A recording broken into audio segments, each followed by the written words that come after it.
오늘은 제2의 수요일입니다. 제2 수요일이 무슨 뜻인가 궁금해 하시는 분도 계신 것 같은데요. 영어로 Ash Wednesday입니다.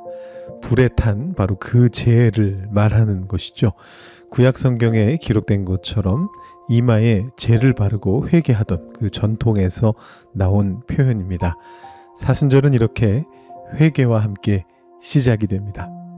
오늘 3월 5일 수요일, 제2의 수요일 새벽 묵상에 오신 여러분들을 환영합니다. 광고를 하나 드리자면 오늘과 다음 주에는 수요신앙 강좌가 없습니다. 3월 19일부터 사순절 안에 우리가 어떻게 우리 영성을 지켜갈 것인가 이런 특강을 좀 진행하려고 하는데 그때 우리 많은 참여를 부탁드리고요. 사순절 자체는 오늘부터 시작이기 때문에 여러분 미리 기도하시면서 준비해 주시면 감사하겠습니다. 자, 여러분 앞에 보시면 오늘 영상 이 화면의 색상이 조금 바뀐 것을 보실 수 있을 겁니다. 바로 사순절의 색상인 보라색입니다. 우리 사순절에 대해서 조금 설명하고 통독으로 들어가 보도록 하죠. 사순절은 교회력의 중요한 두 절기, 성탄절기 그리고 부활절기 중에 부활절기를 시작하는 그런 기간입니다. 우리 부활절기가 사순절에 시작해서 부활절로 지난 다음에 오순절로 마무리가 되지 않습니까? 앞뒤로 약 50일 정도의 시간이 있게 됩니다.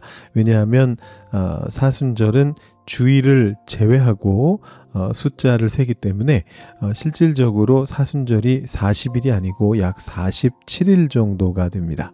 그리고 오순절 같은 경우에는 주일을 포함해서 세기 때문에 부활절 이후로 50일이 됩니다. 그래서 부활절을 사이에 놓고 가운데 놓고 앞뒤로 약 50일 정도씩 부활절을 준비하는 시간과 부활절 이후 셀레브레이트하는 기쁨의 50일이 있게 되는 것이죠. 그 사순절은 제2의 수요일에 시작하게 되고요. 그것이 오늘이고요. 5번의 주일을 보낸 뒤 종려주일에 이르러서 고난주간을 맞이하면서 우리 세종목요일과 성금요일 지나서 성토요일에 사순절이 마무리되게 됩니다. 올해 사순절은 오늘 시작해서 4월 19일에 끝나고요. 여러분의 영성을 돌아보시면서 기도와 금식 속에서 주님의 보혈로 덮이시는 그런 귀한 사순절 되시기를 원합니다. 오늘의 통독 내용으로 들어가 볼까요? 오늘은 여호수아를 끝마치는 날입니다. 22장에서는 요단강 동편 지파들이 자신들의 땅으로 돌아가는 그런 내용이 나옵니다. 본래 그들은 모세로부터 이미 땅을 받았습니다. 르우벤 지파, 갓 지파, 그리고 므낫세 반 지파인데요. 근데 모세는 그들에게 땅을 미리 받았다라는 이유로 해이해지지 말고 다른 동료 지파들을 도와라 이렇게 명령한 바가 있습니다. 민수기 32장에서였습니다. 그리고 그 명령의 성취가 오늘 읽은 여호수아 22장에 나타나게 되는 것이죠. 요단 서편에서 모든 지파들이 자신의 땅을 받게 되자 그들은 이제 자신들의 땅으로 돌아가게 됩니다. 그런데 그 와중에 한 가지 사건이 벌어집니다. 그들이 돌아가는 길에 요단 강가에다가 제단을 쌓은 것입니다. 바알부올의 재앙을 경험했던 이스라엘 백성들은 굉장히 과민하게 반응합니다. 실로에 있는 성막이 아닌 다른 곳에서 하나님께 제사를 드리겠다고 하는 것이 문제를 일으킬 거라고 생각한 거고요. 그들은 심지어 전투를 벌이겠다고 이 르우벤과 갓과 므낫세 반지파를 쫓아가기까지 했습니다. 그러나 그건 오해였습니다.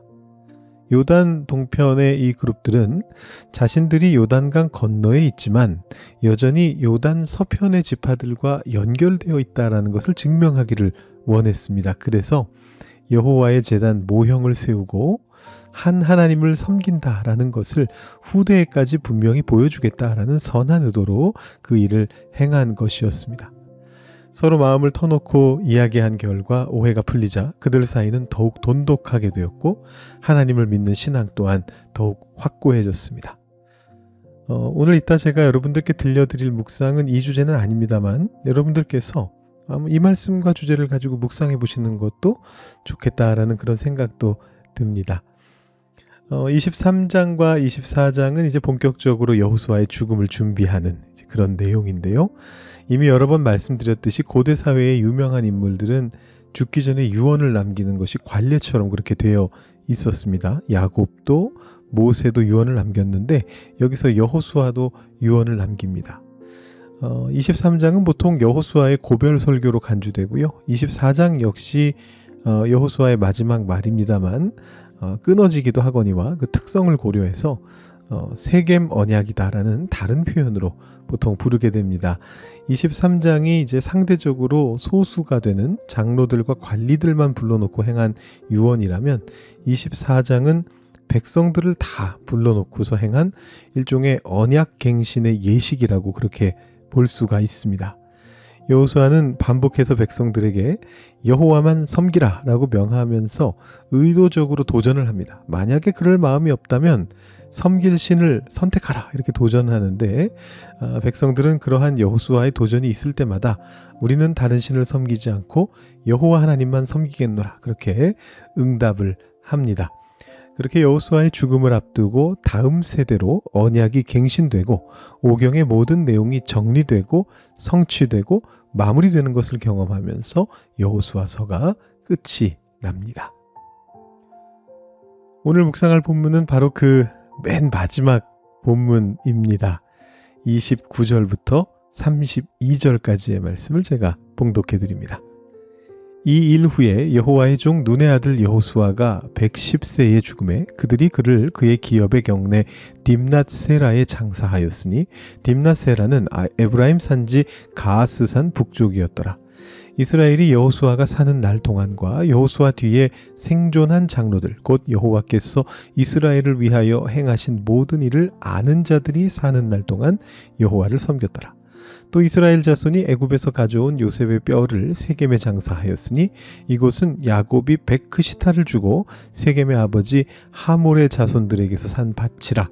그것이 요셉 자손의 기업이 되었더라. 아멘. 맨 마지막이라고 말씀은 드렸는데 사실 33절로 끝나거든요. 근데 33절은 한 절짜리 다른 내용이라서 빼고 32절까지만 봤습니다. 자, 여호수아의 죽음은 24장 29절에 이제 기록이 됐고요. 그를 장사 지낸 내용이 30절에 등장합니다. 그리고 나서 그 후에 벌어진 내용을 간략히 요약한 것이 31절부터의 내용입니다. 이렇게 평가가 됩니다. 이스라엘이 여호수아가 사는 날 동안과 여호수아 뒤에 생존한 장로들 곧 여호와께서 이스라엘을 위해 행하신 모든 일을 아는 자들이 사는 날 동안 여호와를 섬겼더라.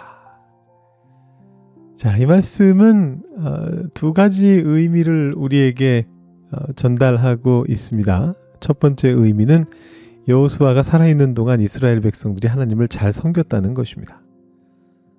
다행히도 여호수아가 죽은 뒤에도 다른 장로들이 살아있는 동안에는 이 이스라엘 백성들이 그 사람들의 기억을 토대로 해서 그들의 지도를 받아서 하나님을 잘 섬길 수 있었습니다. 근데 이 표현은 암시적으로 두 번째 의미를 또한 담고 있습니다. 그것은 이들이 다 죽은 뒤에는 이스라엘 백성들이 삐뚤어져서 하나님을 잘 섬기지 못하게 된다라는 그런 암시입니다. 여호수아서에는 이것이 암시로만 등장합니다만 우리는 그 실제를 내일부터의 사사기 본문을 통해서 보게 될 것입니다. 이 본문에서 하나님이 행하신 일을 아는 자들의 중요성을 확인할 수 있습니다. 하나님이 행하신 일을 잘 아는 자들이 공동체에 있다는 것은 그 공동체를 든든히 서게 합니다. 우리는 이 그룹 안에 여호수아와 또 장로들이 존재하는 것을 보게 됩니다. 영적 지도자와 오랜 경험의 소유자들입니다. 목회자들을 비롯한 이 영적 지도자들은 상대적으로 나이가 젊을 수 있으나 오랜 훈련과 공부, 묵상을 통해서 하나님을 깊이 알고 하나님이 행하신 일을 증거합니다. 또한 공동체 안에 역사하신 하나님의 일을 기억하고 있는 장로님들을 비롯한 교회의 어르신들 또한 그들의 삶을 통해서 경험한 그 하나님의 역사를 증언합니다. 그 영성과 그 전통이 전달되는 동안 교회는 든든히 서게 됩니다. 그러나 그 영성과 전통이 중단되게 될 때에는 교회에 위기가 닥쳐오게 됩니다. 물론 영성과 전통이 중단되었다고 해서 모든 것이 무너지는 것은 아닙니다. 하나님께서는 당신의 방법으로 또다시 역사를 시작하실 것입니다. 그러나 영성과 전통이 이어지고 있는 동안에는 그 교회는, 그 공동체는 더욱 안정적으로 더 많은 사람들을 하나님 앞으로 이끌 수 있습니다. 이 본문에서 또 한 가지 묵상할 수 있는 것은 32절의 말씀입니다. 또 이스라엘 자손이 애굽에서 가져온 요셉의 뼈를 세겜에 장사하였으니 이곳은 야곱이 베크시타를 주고 세겜의 아버지 하몰의 자손들에게서 산 밭이라. 그것이 요셉 자손의 기업이 되었더라. 앞서 통독 가이드를 마치면서 여호수아서가 오경의 성취를 다루면서 마무리가 된다 이렇게 말씀을 드렸는데요. 이 구절에서도 보시면 오경의 성취가 두 가지나 등장하고 있습니다. 먼저 요셉의 뼈를 세겜에 장사했다라고 나오는데 이것은 창세기가 끝날 때 요셉이 자신의 형제들에게 지시하는 내용의 성취에 해당합니다. 요셉이 그의 형제들에게 이르되 나는 죽을 것이나 하나님이 당신들을 돌보시고 당신들을 이 땅에서 인도하여 내사 아브라함과 이삭과 야곱에게 맹세하신 땅에 이르게 하시리라 하고 요셉이 또 이스라엘 자손에게 맹세시켜 이르기를 하나님이 반드시 당신들을 돌보시리니 당신들은 여기서 내 해골을 메고 올라가겠다 하라 하였더라. 이 지시가 이제 수백 년 후에 요셉의 후손인 여호수아를 통해서 성취가 되는 거죠. 그리고 또 한 가지 성취는 야곱이 그 땅을 베크시타를 주고 세겜의 아버지 하몰의 자손들에게서 샀다는 건데 그 상징적인 행위가 성취로 이어져서 마침내 그 땅이 야곱의 아들 요셉의 후손들의 기업이 됐다라는 그런 내용입니다. 창세기 33장 18절부터 20절을 보시면 앞에 제가 32장으로 적었는데 33장입니다. 이렇게 되어 있습니다. 야곱이 밧단 아람에서부터 평안히 가나안 땅 세겜 성읍에 이르러 그 성읍 앞에 장막을 치고 그가 장막을 친 밭을 세겜의 아버지 하몰의 아들들의 손에서 베크시타에 샀으며 거기에 제단을 쌓고 그 이름을 엘 엘로헤 이스라엘이라 불렀더라. 아멘. 구속사 신학을 주창한 폰라트 같은 학자는 여호수아서가 오경의 성취를 다루고 있다라는 이유로 육경이라는 표현을 사용합니다. 그래서 오경에다 붙이는 겁니다. 여호수아서를. 6번째 율법이다. 그래서 창세기에서 시작된 내러티브가 여호수아서에서 끝난다라고 그렇게 말하기도 합니다. 약속의 성취입니다. 이로써 이스라엘 백성들은 약속의 땅 가나안에 거하게 되며 온갖 일들을 겪고 나서 바벨론의 포로로 끌려가기까지 수백 년 동안 그 이야기가 이제 사사기로부터 열왕기 하까지 기록이 될 것입니다. 우리가 그 내용을 이번 사순절 기간 동안 하나하나 살펴보게 될 것입니다. 오늘의 묵상은 방금 알려드린 두 가지 중 하나를 택해서 여러분들의 삶에 적용하시면서 묵상하시면 좋을 것 같습니다. 31절을 보시면서 우리 교회의 어르신들을 축복하며 기도하시고 또 영적 지도자들을 위해서 중보하시면서 묵상하시는 것도 하나의 방법이겠고요. 아니면 32절을 보시면서 하나님께서 반드시 약속을 지키시는 분이시라는 것을 기억하면서 우리의 삶 속에서 또 공동체 안에서 그 약속의 성취를 경험할 수 있게 해달라라고 그렇게 기도하는 것도 좋겠습니다. 어느 쪽이든지 묵상과 기도의 결론은 이 공동체 안에 이루어질 하나님의 역사를 신뢰하며 그 증인이 되는 것으로 결론 나게 될 것입니다. 여러분이 그 역사의 산 증인이시며 또한 여러분이 그 미래를 하나님과 함께 이루어 가실 분들이십니다. 하나님의 섭리가 그 약속의 성취가 여러분들의 삶과 공동체 가운데 우리 교회 가운데 함께 할 수 있기를 축복합니다. 여러분들 계속해서 기도해 보시고요. 지금 이 두 가지 중에 하나 선택하셔서 묵상해 보시고요.